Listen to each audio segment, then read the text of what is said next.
Hey guys, welcome to another episode of Don't Be Like Holly, where you have the chance to learn from my mistakes, and this one's gonna be a doozy. You've all seen the title, we know what we're getting into, and although I'm going to be having a little fun with this one, I also want to give this topic the seriousness that it deserves. And I certainly wouldn't want to victim blame. I was drugged by someone. It is not my fault that that person had bad intentions. However, it is important to realize that these people exist and there's nothing we can do to escape from this world that we live in. All we can do is try to be more precautious and aware of our surroundings. So if you'd like to get started with this story, let's do it. Feel free to grab a coffee, a tea, or a beverage of your choice. I'm gonna go with water because Houston summers are intense and I am sweating over here. Or maybe it's just the memory of this crazy night.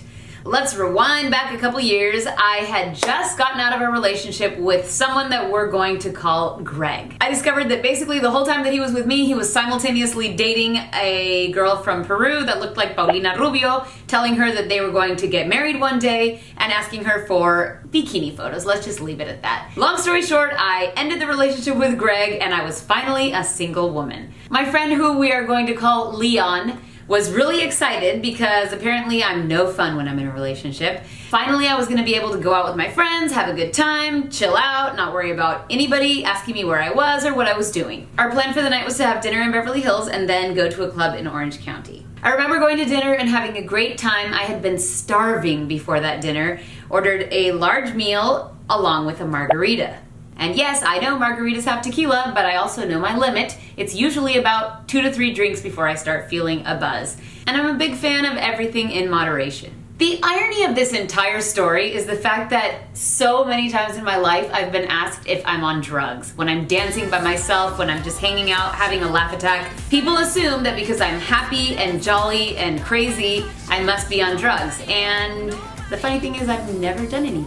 So let me give you guys a little bit of context here. I was working at a radio station at the time, and we actually had a party bus taking winners to the Juanes concert the next day. People were gonna get to ride on the party bus with me all the way to the Staples Center in downtown LA, where we were going to go backstage, meet Juanes, and then have really great seats at his concert. So I had to fill this party bus. I gave most of the tickets away the traditional way by having people call in, caller number 9, you won, yay, blah, blah, blah. Social networks were just becoming a big thing, and my boss really wanted to push that, so I was able to give away a few tickets on Facebook. Well, one of my Facebook winners didn't even live in LA. He lived in Texas, but he was such a Juanes fan that as soon as I told him that he had won, he was like, I'm making this happen, I'm gonna fly all the way over there. His name was Luis, and I'm giving out his name because he had nothing to do with this whole fiasco. So Leon and I are on the way to the club after dinner in Beverly Hills. And I think I told Luis that he was welcome to come with us. I feel like we might have even gone to pick him up. This is the one detail of the night that I don't really remember. But the point is, we convinced Luis to go with us to this club. And we also met up with a guy that I'm gonna call Anthony. He was another good friend and he was Leon's roommate. So Anthony, Leon, Luis, and I hit up the club and we're ready for a great night. Once we walk in there are so many people that we know, many of them from the radio station that I had worked at previously. Several of us had worked at previously, actually. And one of the guys that I ended up hanging out with most of the night, what are we gonna call him? Randolph. Randolph was really excited. I'm sorry, that name makes me laugh, but it's perfect for him. Randolph was really excited to see me, and we ended up striking up a conversation and talking about the fact that we had worked in the same company for years but had never really talked, and, you know, telling stories of different experiences, yada yada. I went ahead and ordered one more beverage. It was a small glass, and an hour and a half had gone by at least since my margarita at dinner. I felt fine, everything was cool, but after a while of intense conversation, dancing, having a good time, I realized that I am so thirsty that I am going to need a glass of water. I tell Randolph and he immediately goes to the bar and gets me one. Now, we were not far from that bar, okay? And this is where it gets crucial to pay attention to the details. The bartender had one of those little hose spigot things where you squeeze and you can get water, Coke, Sprite, etc. And he sprayed the water out of there with a little bit of ice. Everything happened super fast. I see Randolph bring the glass to me, and I'm so thirsty that I start chugging, and even though about halfway through the glass I realize that it tastes like chlorine, I just don't care and I go with it. Alert! Holly! Stop drinking your water if it tastes like chlorine! Ugh, red flag. I wish I had the little angel and devil on my shoulders. The angel would have definitely said that. However, I finished the entire glass and continued with the conversation. He was in the middle of some anecdote that was basically endless because I remember getting to a point where I was like, I wanted to keep nodding and I wanted to keep interacting with what he was saying, but I couldn't. I became so incredibly exhausted. And suddenly I blacked out and fell on the floor. I don't think it was long though, because I remember being on the floor and looking around and seeing everybody in panic mode. And the funny thing is, Leon was like, oh, she's fine, she just drank a little too much. And I'm like, bro, have you ever seen me like this? Way to look out for your girl. Luis definitely got worried and tried to help, and somehow between him and Randolph, they managed to drag me out of there and sit me on a giant rock that was right by the entrance to this place. How weird that there was this conveniently located giant rock. Now the crazy thing is, I remember what all of this felt like. I remember sort of seeing it happen as if I were having an out-of-body experience maybe. I don't know if that's the best way to describe it. Let me see if I can actually communicate what it is that I felt. I felt so tired, so incredibly tired that all I wanted to do was just let gravity take over, lay down on the sidewalk and just rest. But then I realized that even if I were to lie down on the sidewalk, it would not be enough. So logically, the next step was death. I needed to die so that I could finally rest.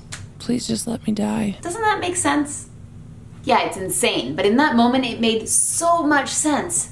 And I told everyone, okay guys, I'm gonna need you to call an ambulance because I'm going to die.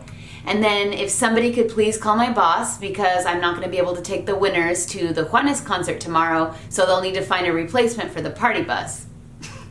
I was dead serious, you guys. I was completely sure that I was going to die. And here I am still worried about my responsibilities. I didn't have time to be terrified, but now that I think about it, it is terrifying. If I hadn't been surrounded by friends, if I was in a situation where the predator or whoever the heck had drugged me was actually next to me, it could have been extremely dangerous.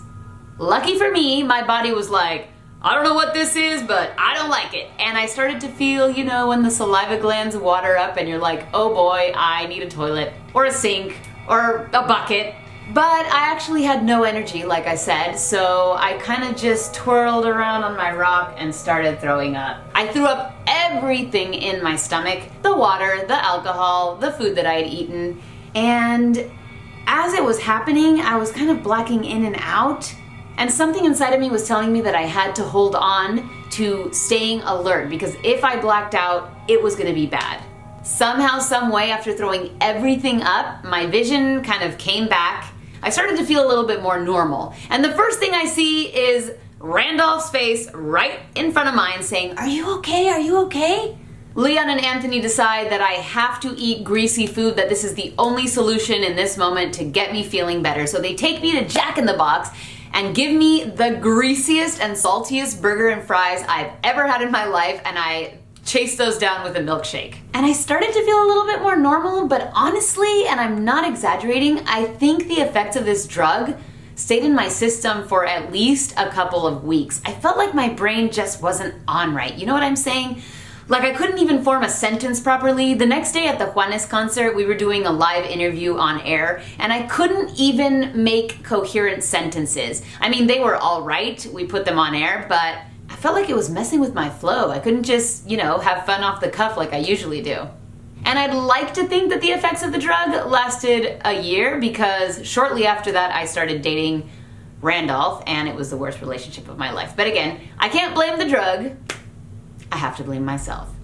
After doing a little bit of research online, I realized that what was slipped in my drink was probably ketamine.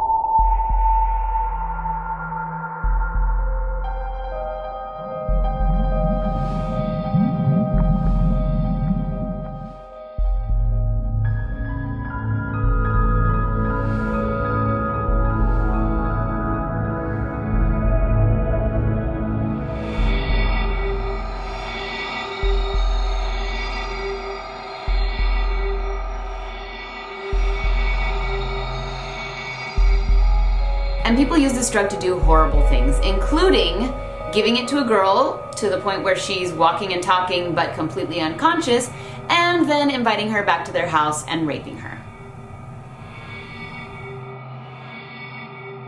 Again, we can get mad that these types of people exist all day long, but the fact remains they're there, and all we can do is try to avoid them at all costs and be precautious and protect ourselves, surround ourselves with a team of friends that are going to take care of us, that are going to trust our word, and that will not let us walk away with a random stranger. So yeah, in conclusion, don't be like Holly. Don't let something like this happen to you. Be safe out there, kids. Have a good life, have fun, but please, take the necessary precautions.